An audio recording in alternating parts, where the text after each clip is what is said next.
Consulta médica, la opinión de especialistas.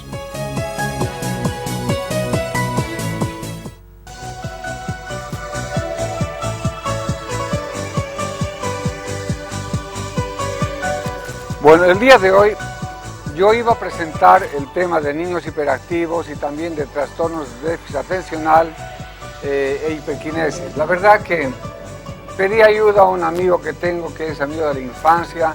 Él vive en Panamá, pero la verdad que me ha sorprendido permanentemente con su sapiencia, con su calidad. Él es psicólogo y vamos a dejar que nos hable un poquitito cuál es su currículum, cuál es su especialidad y le damos la bienvenida. Hoy día no se vaya de acá porque vamos a hablar de los niños hiperkinéticos con una persona que sabe muchísimo el tema. Bienvenido, querido Víctor, que él es Víctor Peñalosa y es psicólogo y nos va a hablar un poquito más de su currículum pequeñamente para que lo conozcamos. Adelante, Víctor. Muchísimas gracias, Oscar. Te agradezco mucho el que podamos estar aquí para compartir contigo y hablar en los términos más sencillos sobre temas que a la gente, a los padres les preocupa y que tú lo haces muy acertadamente. Te felicito. Gracias, Oscar. Víctor. Bueno, yo soy si pueden llamar un viejo psicólogo, soy de aquellos graduados en la primera promoción de psicólogos de este país en la Universidad Católica. Allá por el año 76 calcularás tú cuántos años tenemos, la gente va a comenzar a adivinar cuántos años tenemos encima.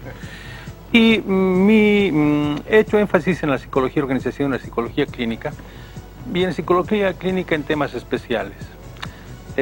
Hace algunos años, en énfasis trabajando con pacientes diagnosticados con cáncer, en psico-oncología, en psicología de la salud, y con interesantes resultados que creo que se benefician tanto alumnos como pacientes con los cuales hemos trabajado. El tema de hoy es un tema muy interesante, pero que creo que nos asusta desde el comienzo, el título. Cuando hablamos de trastorno, muchas veces relacionamos inmediatamente con locura, con enajenación y tenemos miedo. Y cuando en especial a los padres les dicen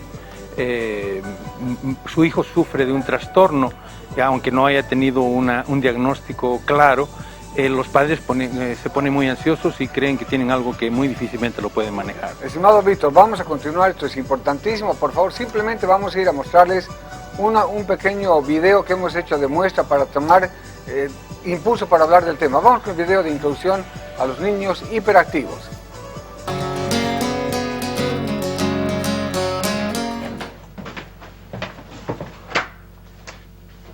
Hola, ¿qué? ¿Ya has encontrado todas tus cosas? Ahí te vas a poner, pero vamos a ver, Sergio, ¿por qué no te sientas? O arriba o abajo, pero no puedes estar en medio. La palabra hiperactividad significa hiper, mucha actividad, movimiento. Este término generalmente está asociado a la falta de atención, como es el síndrome de trastorno de la atención e hiperactividad, TDAH. Existe un 10% de los niños que sufren de problemas caracterizados por la falta de concentración, impulsividad e hiperquinesis y que de no ser diagnosticados y tratados oportunamente son catalogados como niños malcriados, desobedientes, sin límites y frecuentemente marginados en su escuela, en su medio social y en su mismo hogar y por ende castigados de muchas maneras. Ya los padres pueden darse cuenta en la casa que son niños que están permanentemente en movimiento y tocando, jalando o tirando cuanto objeto encuentran en su camino. En la escuela los profesores se quejan de que no atiende, molesta y pelea con sus compañeros. Es incapaz de terminar sus tareas, no sigue las reglas, no aprende las lecciones, etc. Estos niños necesitan un equipo multiprofesional para lograr una mejora en su rendimiento, primero escolar y luego en su vida adulta. En esta oportunidad tenemos un invitado, el licenciado en Psicología Cognitiva Conductual, Víctor Peñalosa, quien, junto al doctor Parada, nos darán algunas pautas para enfrentar esta situación de la mejor manera. Adelante, doctor. La introducción está hecha y así ahora no nos queda más que escuchar a mi amigo Víctor Calderón, que es psicólogo, y nos va a seguir hablando de este problema que es el TDAH. Adelante, Víctor. Gracias, Oscar. Habíamos adelantado que sería muy interesante primero describir qué significa trastorno para no quedarnos con una palabra aparentemente mágica y mala que nos produce terror a mucha gente. De acuerdo a la literatura, aunque no se ha definido perfectamente y no hay una claridad respecto a una definición operacional, se dice trastorno a los patrones comportamentales o psicológicos que tienen una significación clínica. ¿Qué quiere decir esto? Quiere decir, el patrón es un modo de hacer, son rutinas que las personas efectúan, tanto a nivel de pensamiento o de control emocional o conductual, que les está produciendo dolor o algún tipo de incapacidad o los inhabilita en algún área de su vida, como puede ser el área social, voy a laboral, tratar de interpretar un poquitito, colegio, familia, etc. etcétera, O sea, ¿no? es el trastorno ya, bueno, en primer lugar dijiste que es un problema ya de impacto, la palabra trastorno ya Sí. dice es un trastorno, Dios Sí. mío, ya suena, como decías tú, de a locura, ¿no? Sí, Sí, más o menos. exactamente. Entonces, ¿qué es el trastorno de atención? Tú decías que es simplemente son hábitos de aprendizaje culturales, no te entendí bien esa parte. No, lo que digo es que se llama trastorno cuando, en función de la presencia, mucha presencia o ausencia de algunos comportamientos en los sujetos, comenzamos a pensar en un Ausencia de trastorno. comportamiento. Sí, no, o mucho o poco. Ya. Por ejemplo, si hablamos de demasiada actividad en un niño, estamos hablando de un sujeto hiperactivo, que del promedio es un poco más alto, y si esto le produce problemas en su relacionamiento, lo inhabilita o lo incapacita, estamos hablando supuestamente de un trastorno. Igualmente también tiene un trastorno, aunque no parece silencioso, aquel que no se mueve, no dice nada, no participa, pero no le estamos dando mucha atención porque no nos está molestando supuestamente, ¿no? Pero también nos debería llamar la atención, tanta atención como el niño hiperactivo. Entonces, estamos hablando de la frecuencia de ocurrencia de alguno de los elementos que van ligados al pensamiento, al control emocional o al movimiento físico comportamental, que nos puede llevar a decir estamos en presencia de un trastorno, pero es porque es un poco más o muy menos de lo que otros niños hacen. En el caso de los niños, que nos preocupa ahora, estamos hablando de un déficit atencional, o sea, muy poca atención. Y estamos hablando de una altísima actividad, una hiperactividad, que la suman a una impulsividad. ¿Qué quiere decir esto? Quiere decir que ellos reaccionan inmediatamente, no controlan la parte emotiva y comienzan a tomar decisiones, a hacer berrinches, a ser agresivos en algunos casos, y que esto molesta en cuanto, más que todo en el colegio, también en su círculo familiar, social, etcétera, etcétera. Ahora, bajo esta sombra, bajo esta más bien especie de bajo estos paraguas, es que se han ido manejando los motivos y las razones por las cuales supuestamente se presenta esto.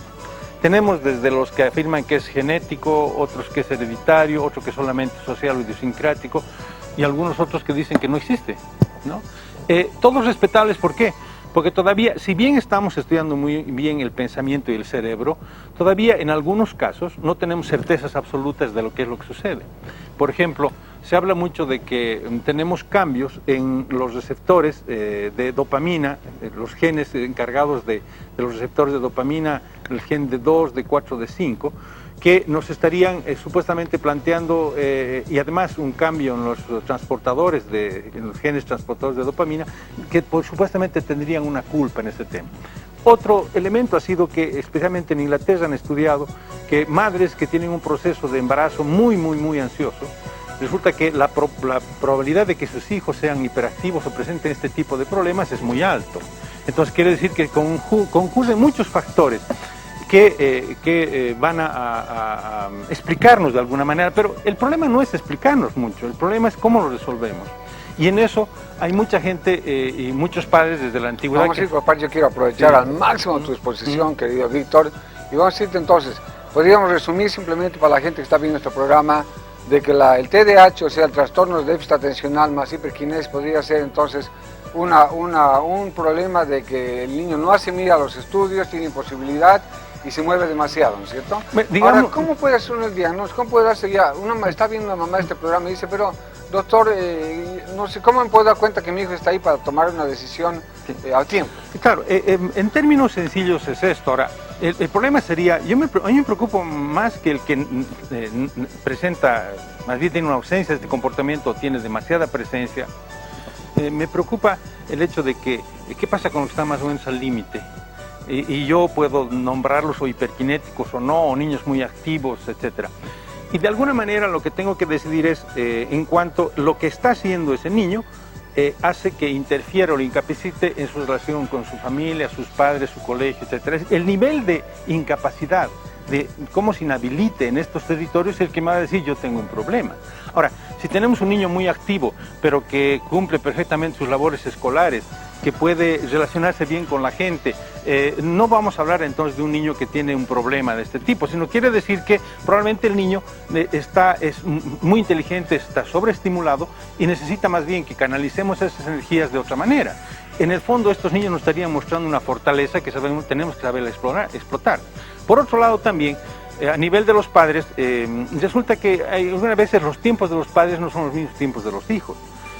Resulta que, dada la situación y cómo se mueve la sociedad, los padres trabajan, llegan muy cansados y cuando llegan a la casa algunos de ellos prefieren tener un momento de relajación, de alivio, etcétera, y probablemente ese no coincide con las necesidades y los requerimientos del niño, que necesita estar en actividad. Entonces puede ser que eso más bien me lleve a confundir y decir el niño es muy activo cuando en el fondo de repente yo como padre soy muy pasivo, ¿no es cierto? Claro, entonces tendríamos que ver todos esos elementos. Ahora, más allá de que nos pongamos de acuerdo o no, ¿qué sucede con aquellos niños que en el fondo que nos muestran este problema, que presentan este problema? Que no es una cosa que tú la vemos excepcionalmente. Con seguridad que tú ves en tu consulta constantemente este tipo de problemas. Cuando vienen padres con su niño y el niño se sube a tu escritorio, saca tus hojas, rompe el bolígrafo, etcétera, etcétera, y supuestamente no son hiperkinéticos, sino que son los que se denominan malcriados, que no están pudiendo discriminar dónde pueden hacer eso, dónde no deben hacer eso, qué tienen que decir y qué no tienen que decir. En ese caso, probablemente vamos a confundir a toda la gente y vamos a decir no es por hiperkinético o por este tipo de razones, cuando en el fondo puede tratarse de problemas de educación, puede tratarse de problemas que están viniendo de la misma casa, donde no se han puesto los límites, donde no se han especificado claramente las reglas, las normas, donde no hemos establecido un ambiente educativo tal que podamos facilitar el comportamiento que más bien facilitar que existan conductas prosociales, adaptativas, etcétera, etcétera. Entonces, creo yo que en muchísimos casos, antes de recurrir a los fármacos para desacelerar a este muchacho o a este niño, deberíamos de agotar todos los recursos que nos provee la psicología, tanto en modificación de conducta como en modificación cognitiva. Porque al niño tenemos que enseñarle qué es lo que tiene que hacer, cómo tiene que hacer, y tenemos que enseñarle a pensar y a razonar sobre sus sentimientos, sobre sus emociones y las emociones de los otros. Solamente así vamos a poder hacer que este niño pueda actuar adaptativamente. Pero esto está queriendo decir que tenemos que ver una relación entre los padres, la familia, en todos ellos, para que podamos tener un niño adaptado, un niño feliz. Esa sería una de las propuestas. Pero, perdóname, muchas veces lo que queremos es encontrar una solución mágica, una especie de pastilla que tengo un niño así, hago esto y supuestamente resuelvo. Es un proceso. Está hablando el doctor, la verdad que me encanta escucharlo hablar porque está hablando de lo que nosotros vemos en el consultorio, realmente los chiquitos que no tienen límite, que son malcriados, mamá, los vemos todos los días y los papás no hacen nada. Entonces yo digo, a veces se pueden confundir.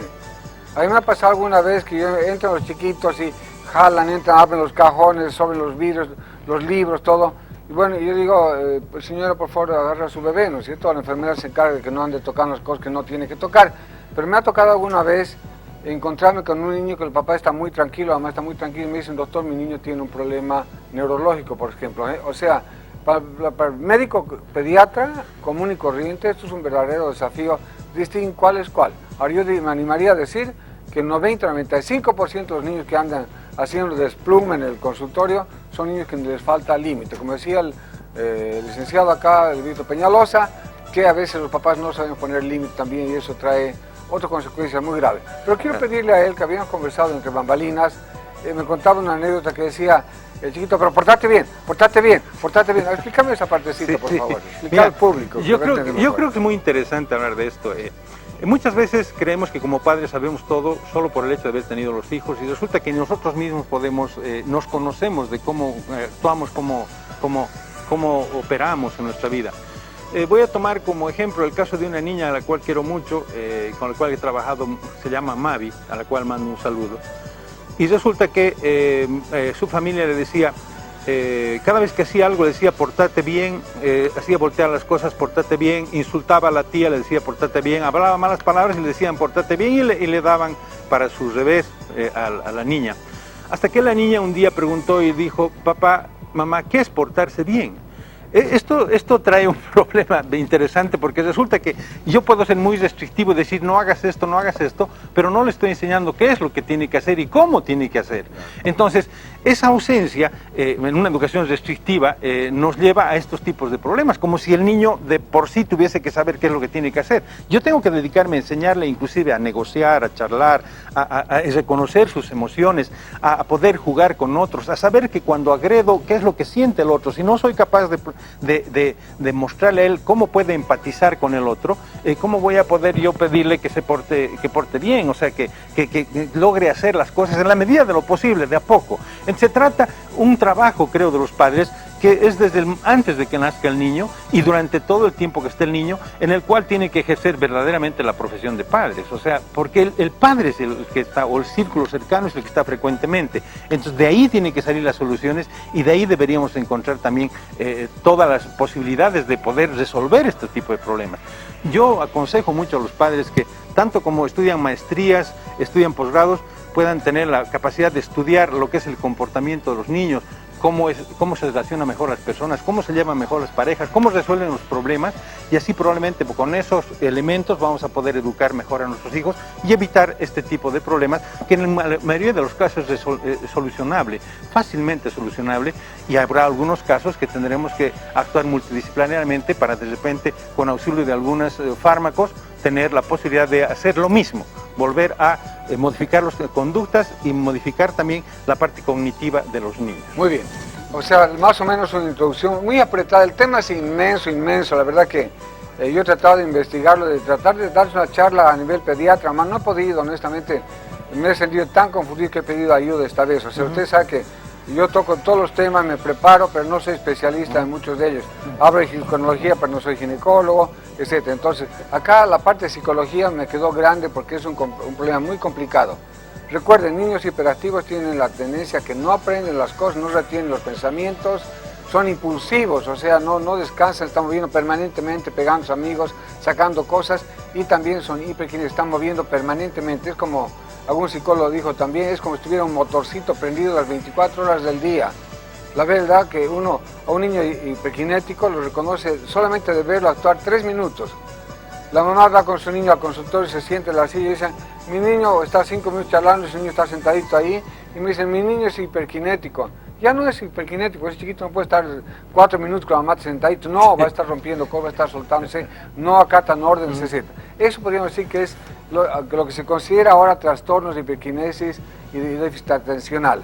Entonces, ahora quiero aprovechar la presencia acá de Víctor Peñalosa, el licenciado Víctor Peñalosa, que sabe mucho del asunto, para preguntarle, bueno, yo lo que veo, le decía, 95% de los casos en el consultorio son niños que no tienen límites y estamos viendo una sociedad que va transformándose. Mi pregunta específica para él, porque yo también tengo la curiosidad de saber y necesito un apoyo profesional de alta calidad, es decirle, ¿por qué esos padres actúan así, Víctor? Bueno, qué linda pregunta, porque creo que venimos por etapas. Hemos pasado de una educación muy restrictiva, con mucha basada en el castigo, y resulta que muchos padres dicen, ese tipo de educación no me gustó, voy a hacer otro tipo de educación, y resulta que ya no hay absolutamente nada porque creen que van a traumar al niño. En el fondo lo que se trata es de que nuestros hijos estén adaptados a su medio para que sean felices. Un niño que los otros niños no quieren jugar con él, no participa en las reuniones, no es un niño feliz. Entonces tenemos la posibilidad de que tenemos que establecer muy claramente las reglas en la casa, dónde se puede hacer algo y dónde no se debe hacer algo, dónde se puede y dónde no se puede, y eso tiene que ser muy establecido dentro de la educación para que los niños tengan una referencia exacta y discriminar qué y dónde deben hacer las cosas. Víctor, nos ha quedado chiquito el tiempo, la verdad, corto el tiempo porque hay muchísimo que hablar, pero Víctor vive en Panamá, tiene una familia bella, maravillosa. pero va a estar toda esta semana acá en la ciudad de Santa Cruz. ¿Hasta qué día, Víctor? Mira, yo estimo irme el domingo próximo. Domingo, señores, tienen toda una semana y él va a atender en mi consultorio porque él está de paso, no tiene oficina acá, pero va a atender en nuestro consultorio en Parada Médica. Sus llamaditas para el psicólogo Víctor Peñalosa al 3888-222. Lo estamos acogiendo en nuestro hogar, en el consultorio, para que puedan hacer sus preguntitas de chiquito que tiene muchos problemas, especialmente de carácter y de crianza. Aprovechen la presencia de nuestro querido amigo, así que les decimos ahora, bueno, nos vamos a ir un corte porque Víctor se queda acá para el sector de consultas. No se vayan, mamás, porque él también puede contestar más preguntitas que ustedes están seguramente anotando en este momento. Vamos a un corte.